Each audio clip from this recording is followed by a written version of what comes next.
Magandang araw! Narito ang Philippines History Trivia. Unang tanong, ano-ano ang mga bansag kay Gregoria de Jesus? A. Ina ng Katipunan, ina ng Himagsikan at Lakambini ng Katipunan. B. Ina ng Himagsikan at kapatid ng Katipunan. C. Lakambini ng Katipunan, ina ng Katipunan at ina ng KKK. D. Lahat.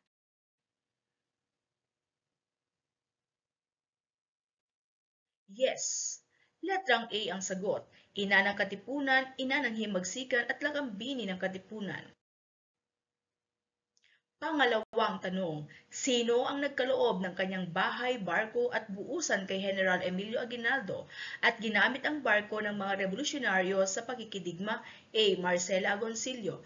B. Gliceria Marelia Villavicencio. C. Tandang Sora. D. Gregoria de Jesus. Yes. Letrang B ang sagot, Gliceria Marelia Villavicencio.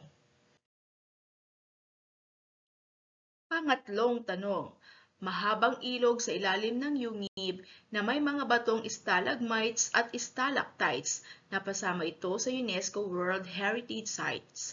A. Ilog Cagayan. B. Subterranean River. C. Panas River. D. Rio Grande de Mindanao.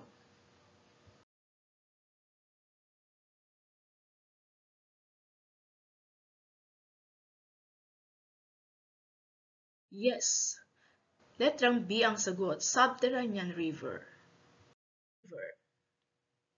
Pang-apat na tanong, anong rehiyon sa bansa ang may pinakamalaking populasyon? A. NCR. B. CAR. C. Rehiyon 4A o Calabarzon. D. Rehiyon 3 o Gitnang Luzon. Yes. Letrang C ang sagot, Rehiyon 4A Calabarzon. Panglimang tanong, ano ang unang disenyo ni Leandro Locsin? A. Church of the Holy Sacrifice. B. Cultural Center of the Philippines. C. Philippine International Convention Center. D. Simbahan ng St. Andrew.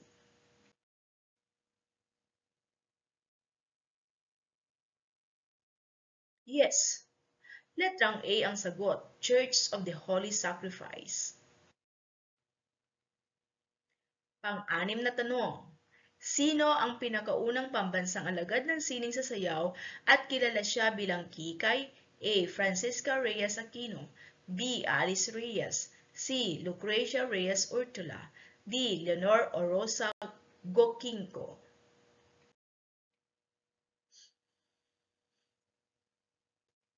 Yes. Letrang A ang sagot, Francisca Reyes Aquino. Pampitong tanong, kailan pinarangalan bilang pambansang alagad ng sining biswal sa pagpipinta ni Benedicto Cabrera? A. 1991. B. 2006. C. 2009. D. 2014.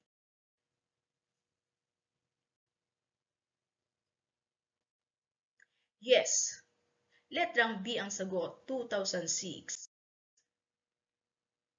Pangwalong tanong, ilang pambansang alagad ng sining biswal ang pinarangalan sa panahon ng pamumuno ni Pangulong Ferdinand Marcos Sr.? A. 5. B. 6. C. 4. D. 7.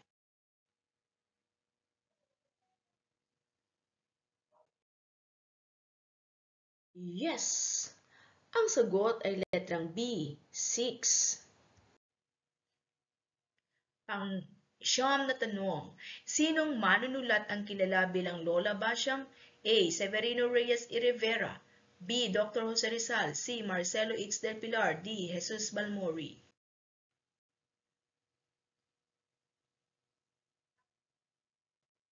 Yes. Letrang A ang sagot, Severino Reyes y Rivera. Pang-sampung tanong, sinong Pilipinong pinarangalan bilang Makatang Pandaigdig sa Kastila? A. Manuel Bernabe. B. Claro M. Recto. C. Jesus Balmori. D. Fernando Maria Guerrero.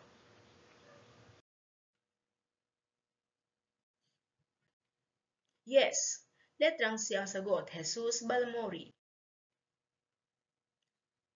Pang-11 tanong, siya ay may sagisag na Huseng Batute, hari ng Balagtasan at tinaguriang Makata ng Pag-ibig.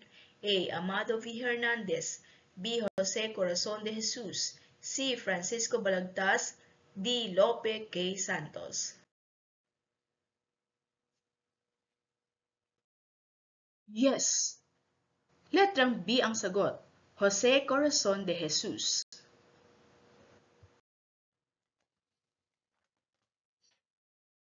12 tanong.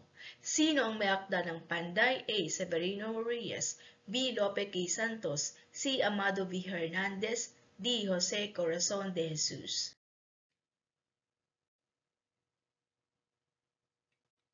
Yes! Letrang C ang sagot, Amado V. Hernandez.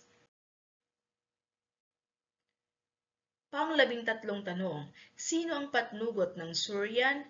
A. Lope K. Santos, B. Jaime C. De Vera, C. Zoilo Hilario, D. Manuel Bernabe.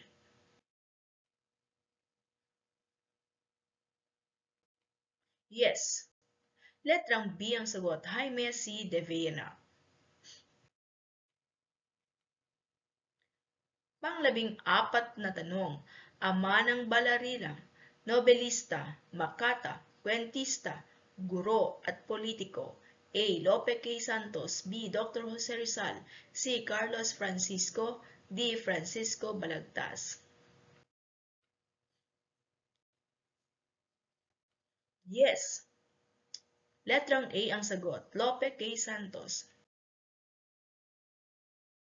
Pang-15 tanong, nangangasiwa sa paggamit ng makabagong teknolohiya na nagpapabilis ng komunikasyon sa buong bansa.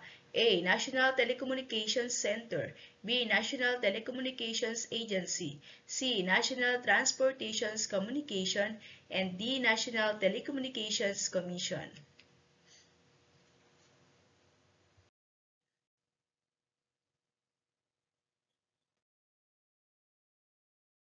Yes! Ang sagot ay letrang D, National Telecommunications Commission.